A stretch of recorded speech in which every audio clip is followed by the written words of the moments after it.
지난주에 그 설교가 뭐였었죠? 네, 옆에 계신 분들이 바로 하나님이 보낸 천사고 내가 바로 하나님이 보낸 천사다 이런 말씀을 드렸죠. 근데 그 생각 여러분들 해보셨어요? 천사인데 빈틈이 굉장히 많습니다. 그래서 오늘은 고린도후서 12장 7절에서 10절의 말씀을 통해서 빈틈 사이로 오시는 성령이라고 하는 제목으로 말씀을 나누고자 합니다. 오늘 설교는 제가 좋아하는 노래입니다. 간혹 제가 무리한테서 말씀 준비하고 독서할 때 무한 재생 반복하면서 듣는 노래이기도 한데요. 캐나다 시인이자 가수였던 레너드 코엔의 앤썸이라고 하는 노래입니다. 그 노래의 가사 중에서 제가 좋아하는 부분은 바로 이겁니다. 모든 것에는 금이가 있다. 빛은 바로 그 틈으로 들어온다. 이런 가사가 저는 굉장히 마음에 듭니다. 그 짧은 문장은 마치가 한 편의 시 같고 또 한편의 설교 같기도 합니다. 사실 그렇죠. 우리는 건강한 거 별로 싫어하잖아요. 좋아하지 않죠. 그리고 우리는 또 깨진 거 실패라고 생각을 하죠. 그리고 또 살아가면서 생긴 상처를 약점이라고 생각을 합니다. 그래서 많은 사람들이 근간 자리를 감추면서 살아가죠. 괜찮은 척하고 살아가고 강한 척하고 또 아무 일 없는 것처럼 그렇게 살아갑니다. 그런데 레너드 코엔은 빛은 갈라진 틈을 통해서 들어온다. 이렇게 그 노래를 하고 있는 것입니다. 제가 이 노래를 좋아하고 자주 듣는 이유는 이 노래를 들을 때마다 저는 성령의 빛을 생각하기 때문에 그렇습니다. 성령의 빛도 여러분이 그렇지 않을까요? 우리가 완벽해서 우리 안에 임하는 것이 아니고 우리 안에 갈라진 틈으로 성령으로 임하는 것이다. 저는 그렇게 고백을 합니다. 그런데 우리들이 그런 병을 안고 있죠. 어떤 병입니까? 완벽주의라고 하는 그런 병을 우리는 안고 살아갑니다. 완벽을 추구하는 태도는 굉장히 좋은 점도 물론 있죠. 여러분들은 어떻습니까? 저는 완벽주의자가 완벽을 추구하는 사람 같습니까? 아니면 좀 허당 같아요. 완벽하다.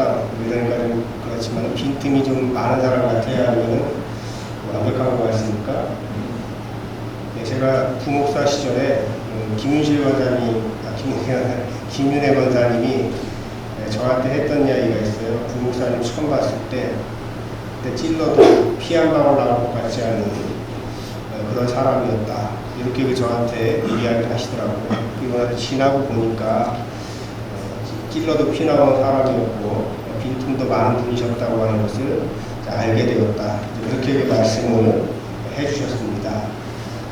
그리고 학교 다닐 때도 제가 대학 시절 돌아보면 저는 굉장히 완벽하려고 노력을 많이 했던 것 같아요. 근데 완벽하려고 노력했던 것 중에 하나가 리포트에 관한 거였었는데 저는 무조건 언제까지 내라. 그럼 그때까지 무조건 냅니다. 원고지 그럼 몇매 딱 맞춰가지고 그때까지 그냥 딱 내거든요. 그게 완벽한 걸까? 아니면 제 친구 하나는 또 어떤 친구가 있었냐면 그 친구는 리포트를 정말 완벽하게 만들어가지고 내고 싶어가지고 수정하고 또 수정하고 또 수정하고 계속 수정하다 결국은 내야 되는 날짜에 내지 못해요. 결국 나중에 점수가 나오면 어떻게 됩니까? 제때 낸 저는 점수를 잘 나오고 내지 않았던 그 친구는 점수가 잘 안 나오죠. 누가 더 완벽한 거고 누가 더 빈틈이 많은 것일까? 이런 그 생각들도 해보게 됩니다. 우리가 완벽한 사람들은 좋은 점이 있어요. 대충 하지 않으려고 하니까 참 좋죠. 그리고 자기가 맡겨진 일에 대해서 끝까지 책임지려고 하니까 좋고 그 다음에 자기를 끝까지 성장시키려고 열정을 가지고 열심히 노력하기 때문에 그것도 역시 좋은 점입니다. 그런데 문제가 있어요. 어떤 거냐면 완벽을 추구하는 것까지는 좋은데 그것이 아니고 완벽에 집착하게 되면 거기서부터 문제가 생깁니다. 심리학자들은 완벽주의 또는 완벽 강박이라고도 이야기를 하는데 완벽 강박에 걸리게 되면 어떻게 되냐면 실수를 용납하지 못하고 실패를 받아들이지 못하고 자신의 부족함을 용납하지 못하는 상태가 돼요. 근데 사실은 누구나 다 완전할 수가 없거든요. 네, 그런데 자기 그 완전하지 못한 자기를 용납하지 못하게 되니까 어떻게 됩니까? 우울증에 걸리게 되는 것이죠. 그렇게 돼서 이제 어떻게 되냐면 이 완벽 강박에 걸리게 되면 자신에게 굉장히 가혹해집니다. 이 정도밖에 못하냐? 근데 더 큰 문제는 뭐냐면 자기에게만 가혹해지는 것이 아니고 자기가 만나는 사람들에게도 가혹해지는 거예요. 똑같이. 너는 왜 그렇게밖에 못하지? 그렇게 그 이야기를 하면서 용납을 하지 못합니다. 그러다 보니까 어떻게 되냐면 늘 불안한 거예요. 늘 불안하고 뭔가 늘 부족하다고 느끼고 그리고 늘 자신에게 채찍질하면서 살아가니까 피곤하죠. 근데 사실 우리 인간은 완벽할 수 없는 존재입니다. 완벽을 추구하면서 살아갈 수는 있지만 완벽에 도달할 수는 없다고 하는 것을 우리는 인식을 해야 되는 거예요. 역사적으로 계몽주의 시대를 거치면서 사람들은 인간의 이성과 진보를 크게 신뢰했습니다. 이 계몽주의를 거치면서 생겼던 신학사주가 하나가 자유주의 신학이거든요. 마음대로 하겠다가 아니고 자유주의 신학은 뭐냐면 계몽주의하고 같은 그 사상의 계보를 잇는 것인데 인간에 대한 무한 긍정성을 갖다가 자유주의 신학에서는 받아들여서 인간이 열심히 노력만 하면 하나님 나라도 만들 수 있을 것이다. 이렇게 믿었던 신학이 자유주의 신학이었었거든요. 그런데 두 차례의 세계대전과 홀로코스트를 겪으면서 인간이 생각보다 굉장히 연약하고 모순된 존재라고 하는 것을 알게 됐어요. 그러면서 이제 자유주의 신학은 쇠퇴하게 된 것이죠. 성경은 근데 인간을 뭐로 지었다고 말씀합니까? 흙으로 지었다고 말씀을 하죠. 진짜 흙으로 찰흙으로 만든 것처럼 인간을 만들었다고 하는 그걸 이야기하는 것이 아니고 흙으로 인간이 만들어졌다고 하는 것은 이렇게 부서지기 쉬운 완벽하지 않은 존재라고 하는 것을 의미하고 있는 것입니다. 그래서 우리 인간은 아름답죠. 그렇지만 아름답지만 연약하고요. 또 가능성을 가지고 있지만 한계를 가진 존재다. 이것이 바로 흙으로 빚어진 인간이 가지고 있는 상징성입니다. 그래서 우리 신앙은 뭡니까? 완벽해지는 훈련이 아니고 신앙의 시작은 어디서 시작되냐면 자신의 한계를 인정하는 데서 신앙이 시작된다. 이걸 기억을 해야 되겠습니다. 그리고 자신의 한계를 인정하는 것은 큰 용기를 내야지만 가능한 일이에요. 우리가 자신의 한계를 인정할 수 있을 때 그때 바로 성령이 우리 안에 임해서 일하는 출발이 된다고 하는 것을 여러분 기억하시기를 바랍니다. 오늘 우리가 읽은 말씀은 이제 바울의 빈틈에 관한 말씀이거든요. 바울의 한계에 관한 말씀인데 오늘 우리가 읽은 말씀을 보면 바울이 자기의 가시에 대해서 이야기를 하고 있거든요. 그 가시가 무엇인지를 정확하게는 알 수 없습니다. 어떤 사람들은 그 가시가 질병일 것이다. 위궤양이라고 이야기하는 사람도 있어요. 굉장히 심각한 위궤양에 걸려가지고 그것이 이 가시로도 표현한 것이다. 그렇게 이야기하는 분도 있는데 확실하진 않습니다. 어떤 분들은 정신적인 고통이라고 이야기를 하고 어떤 분들은 인간관계에 있어서의 아픔이라고도 이야기를 합니다. 사도 바울이 굉장히 까칠했거든요. 그래서 자기가 선배격이 되는 베드로하고도 굉장히 심각한 말다툼을 하고 자기 마음에 조금만 안 들면은 그냥 관계를 단절해 버리는 거예요. 어떤 것이 되었든지 간에 이 가시라고 하는 것이 있다고 하는 것은 바로 이 바울에게 뭐가 있다고 하는 거냐면 약점이 있고 빈틈이 있다라고 하는 것이죠. 근데 여러분들 바울을 여러분 잘 생각해 보십시오. 신약 성경의 절반 이상을 기록한 사람이 바울이죠. 그리고 바울은 굉장히 용감했습니다. 목숨을 걸고 이방 선교를 했던 위대한 선교사였어요. 만약에 그 바울이 없었다면 우리는 아직 하나님을 믿을 수도 없었을 것입니다. 우리에게 복음이 전해지게 된 것은 바로 사도 바울 때문에 그랬던 것이죠. 물론 사도 바울은 외모는 저렇게 못생겼다고 해요. 작고 머리도 뚝딱 벗겨져가지고 못생겼고 그 다음에 글은 굉장히 잘 쓰는데 설교를 굉장히 못했다고 해요. 그러니까 언변이 없었다라고 하는 것이죠. 그럼에도 불구하고 사도 바울이 계속 복음을 전하면서 사람들이 감동을 줄 수 있는 여러 가지 이유들이 있었는데 일단 사도 바울은 출신에 있어가지고 완전히 그 귀족 중의 귀족이라고 이야기할 수가 있겠습니다. 그리고 배운 것도 역시 굉장히 학식이 높았던 그러한 사람이었었고요. 그 다음에 로마의 시민권도 가지고 있었던 그 당시에는 그 갖춰야 할 것들은 다 갖추고 있는 거의 완벽한 사람이라고 할 수가 있겠습니다. 그럼에도 불구하고 제가 말씀드렸듯이 그에게 약점이 하나가 있었고 빈틈이 하나가 있었는데 그것이 바로 자기 안에 있는 가시로예요. 그 가시를 없애달라고 하나님에게 3번이나 기도를 했습니다. 그런데 하나님께서는 뜻밖의 대답을 하시죠. 내 은혜가 내게 속하다. 그리고 이어서 말씀하십니다. 내 능력은 약한 데서 온전하여 준다. 이렇게 하나님께서 말씀하셨을 때 바울이 약함을 자랑하게 되는 것이죠. 이 말씀을 여러분들 한번 잘 한번 여러분 보시기 바랍니다. 다음 장에 이렇게 보시면은 내 은혜가 한 장만 볼게요. 내 은혜가 내게 속하다. 이렇게 말씀하잖아요. 나의 은혜입니다. 여기까지 말씀하시는 하나님의 은혜가 내게는 이제 바울이죠. 바울에게 속하다고 하는 것이고 내 능력은 약한 데서 온전해진다고 하는 말씀에서 내 능력은 하나님의 능력을 말씀하시는 거고 약한 데서 온전해진다고 하는 것은 바로 바울의 약함을 이야기를 하고 있는 것입니다. 그러니까 이 말씀을 우리가 풀면 어떤 말씀이 됩니까? 하나님의 능력이 바울에게 임하는 이유는 바울의 육신의 가시 때문에, 약점 때문에, 빈틈 때문에 하나님의 능력이 임한다고 하는 것이죠. 즉 그 바울의 그 빈틈, 그 약점을 통해서 하나님의 은혜가 들어왔고 또 그 빈틈으로 들어온 은혜를 통해서 사도 바울은 자신의 사명을 온전히 감당할 수 있었던 것입니다. 우리는 보통 앞에서 말씀드린 대로 우리의 빈틈과 약점과 또 허점을 숨기려고 하죠. 근데 사도 바울은 지금 정반대죠. 오히려 자신의 약점을 감추는 것이 아니라 자랑을 하고 있는 것이죠. 왜 자랑을 합니까? 그 약함 때문에 그리스도의 능력이 자기 안에 머문다고 하는 것을 알았기 때문에 자랑하는 것이죠. 그래서 사도 바울은 자기의 가시를 축복이라고는 이야기하지 않았어요. 축복이라고 이야기하지 않고 될 수만 있으면 이 가시를 없애주십시오라고 그렇게 원했지만은 무엇을 본 거냐면 가시 속에 머물러 계신 하나님을 발견하게 된 것입니다. 그래서 자랑하게 된 것이죠.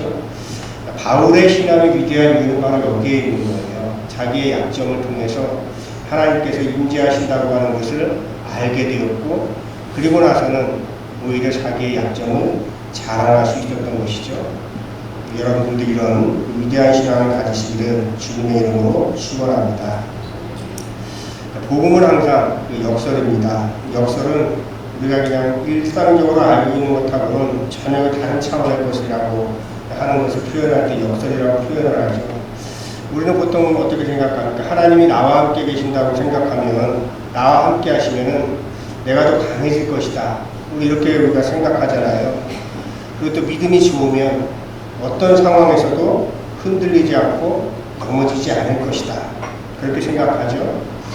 또 성령이 충만하면 아프지도 않고 모든 문제가 다 해결될 것이다. 모든 일이 술술 풀릴 것이다. 이렇게 우리가 생각하기도 하잖아요. 그것이 틀린 말은 아닌데 지금 사도 바울은 정반대의 진실을 이야기하고 있는 것이거든요. 하나님의 능력은 강한 데서 드러나는 것이 아니고 약한 데서 드러나는 것이다. 이것이 바로 복음의 역설이라고 하는 것입니다. 사실 여러분도 우리들은 평생 동안을 빈틈을 채우면서 살아가잖아요. 그렇지 않습니까?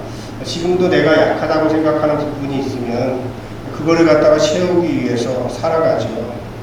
그래서 더 많이 배우려고 하고 또 때로는 우리가 더 많이 가지려고도 하고 또 더 많이 인정받으려고도 하고 또 더 완벽해지려고도 우리가 계속 노력을 하잖아요. 그죠? 어느 나이도 똑같습니다. 그런데 그렇게 계속 하다가 보면 우리가 한 60대 초반일까요? 사람마다 틀린 것 같은데 제 개인적인 경우는 그런 것 같아요. 60대 초반까지는 그렇게 살아가려고 노력을 합니다. 더 많이 배우려고 하고 더 많이 갖고 싶기도 하고 더 많이 인정받고 싶기도 하고 허점을 없애서 완벽한 그런 목사가 되고 싶어하는 그런 마음들도 있는데 60이 넘어가면서부터는 이런 깨달음이 있습니다. 어떤 깨달음이냐면 내가 아무리 노력해도 완벽해질 수 없다. 라고 하는 것을 깨닫게 되는 거예요. 그러니까 나중에 이제 깨닫게 되는 것이죠. 조금만 더 일찍 깨달았으면 내가 완벽하지 못한 것, 나의 약점과 허점, 이런 것들 때문에 내가 속상해하면서 힘들어하면서 내가 시간을 낭비하지 않았을 텐데, 이런 생각을 해보기도 하는 것입니다. 그런데 사실 이런 것 같아요. 저는 모태신앙이라고 제가 말씀드렸잖아요. 지금까지 단 한 번도 제가 격길로 빠지지 않고 하나님을 믿고 그리고 믿음을 지키려고 살아왔습니다. 그런데 사실 그렇게 오랫동안 믿고 또 목사임에도 불구하고 때로는 두려운 그런 마음을 가지고 살아갈 때가 있고요. 때로는 또 믿음이 여전히 흔들릴 때도 있고 때로는 여전히 부족한 것 같아서 마음에 차지하는 때가 있습니다. 그런 생각들에 이렇게 빠지다 보면 사람이 우울해지죠.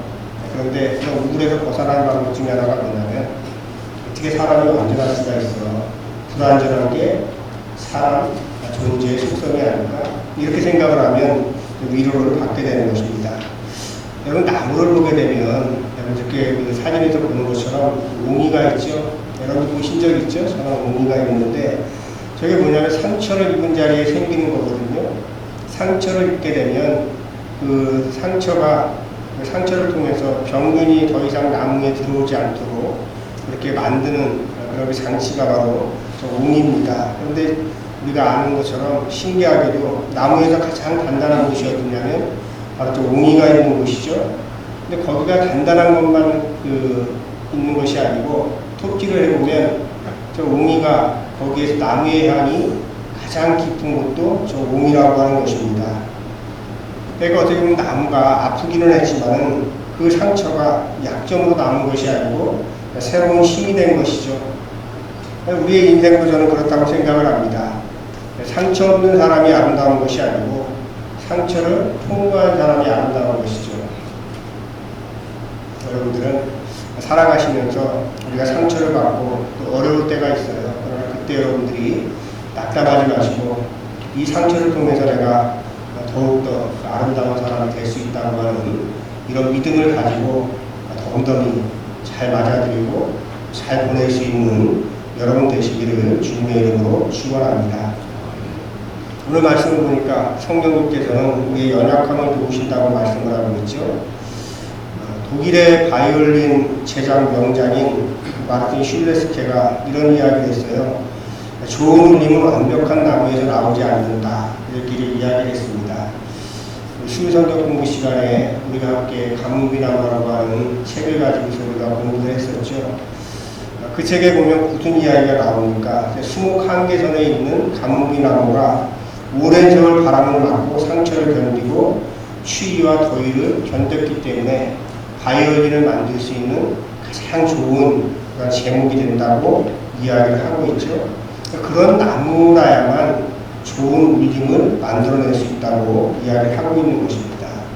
그러니까 이 나무가 온갖 악조건을 견디면서 작고 또 못생기고 상처 입었지만 가장 좋은 울림을 품고 있었던 것입니다. 사람도 마찬가지 아니겠습니까?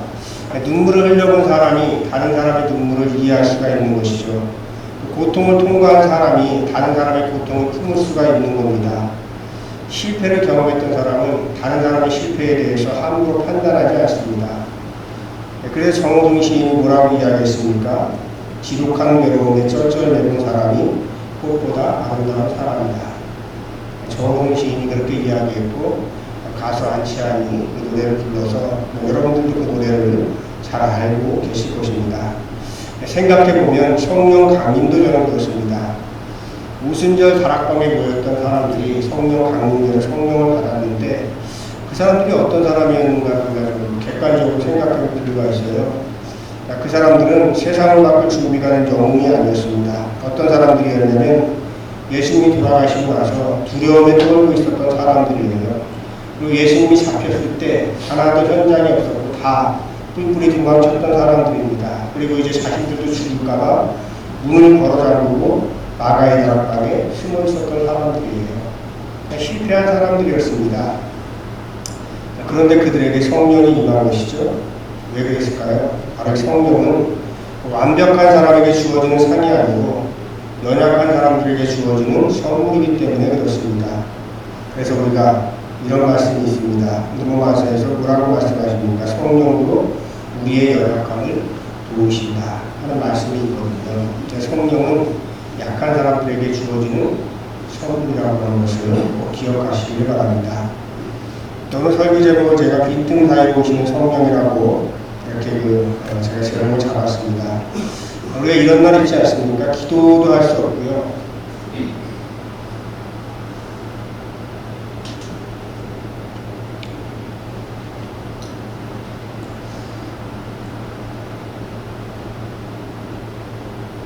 말도 나오지 않고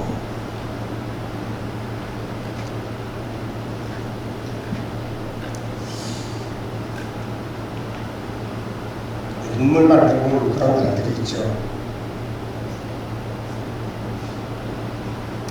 근데 그때 성령이 우리 곁에 계시고 우리 대신 성령께서 탄식하고 기도하신다고 하는 것을 믿으시기 바랍니다. 그것이 여러분 신앙입니다. 그래서 신앙은 굉장히 좋은 거거든요. 근데 어려워요. 왜 그러냐면 성령이 우리의 문제를 바로 해결해 주시는 분이 아니고 우리가 문제가 생기면 그래서 우리가 힘겨워할 때 그냥 옆에 함께 계시기만 하거든요. 하나님이 오셔가지고 이 문제를 해결해 주셨으면 좋겠는데 절대 그렇게 안 하신다고 하는 것이죠. 그러니까 바울도 여러분들 어떻습니까? 바울의 가시를 제거해 주신 것이 아니고 하나님께서 그냥 바울과 함께 하시고 계시는 거잖아요. 그러니까 그걸 여러분들 우리가 신앙에서 깨달아야 된다고 하는 것입니다. 하나님은 문제 없는 삶을 살아가는 사람보다 하나님을 받아들일 수 있는 여백을 둔 사람을 더 귀하게 여기신다고 하는 것을 꼭 기억하시기 바랍니다. 저는 이것이 바로 성령의 심이라고 생각을 합니다. 성령은 우리의 빈틈을 비난하지 않고 우리의 빈틈을 통해서 들어오시고요. 성령은 우리의 상처를 비난하지 않고 함께 아파하시고 성령은 우리의 눈물을 외면하지 않고 함께 우시는 분이십니다. 그래서 저는 오늘 레너드 코언의 노래를 이렇게 바꿔서 말하고 싶습니다. 모든 사람에게는 금이 있다. 성령은 바로 그 틈으로 들어오신다. 우리가 완벽하지 않기 때문에 하나님의 은혜가 머문 자리가 있는 것입니다. 그래서 여러분들 생각하시기 바랍니다. 내가 완벽하지 않아서 참 다행입니다. 상처 입은 사람은 그 상처를 통해서 우리는 다른 사람의 상처를 이해할 수가 있잖아요. 여러분 혹시 여러분들 마음에 지금 금이가 있습니까? 아니면 삶에 균열이 생겼습니까? 그래서 기도하는데도 여전히 채워지지 않는 그런 빈자리가 있습니까? 그 빈틈을 여러분 부끄러워하지 마시기 바랍니다. 바울의 가시가 은혜의 통로가 되었듯이 또 옹이가 나무를 단단하게 하고 가장 깊은 향을 머금은 것처럼 또 균열이 빛의 통로가 되었던 것처럼 하나님께서는 여러분들의 빈틈을 통해서 일을 하실 것입니다. 저는 이렇게 고백을 합니다. 은혜란 문제가 없는 삶이 아니라 문제가 있음에도 불구하고 여전히 살아갈 힘이 남아있는 것이 은혜고 상처가 없는 것이 은혜가 아니고 상처가 있음에도 불구하고 여전히 살아갈 수 있는 것이 바로 은혜입니다. 넘어지지 않은 것이 은혜가 아니고 넘어졌어도 다시 일어설 수 있는 것이 바로 은혜라고 하는 것이죠. 그리고 은혜라고 하는 것이 무엇입니까? 내 힘을 넘어서 하나님의 힘으로 몸으로 살아내는 것이 바로 은혜입니다. 하나님께서는 완벽한 사람을 찾지 않으십니다. 하나님께서는 여백이 있는 사람, 은혜가 들어올 틈이 있는 사람, 성령이 머문 자리가 있는 사람을 찾으십니다. 성령은 우리의 빈틈을 비난하지 않으십니다. 우리의 여백 속으로 들어오셔서 우리를 하나님의 자녀답게 살아갈 수 있는 힘을 주시는 것이죠.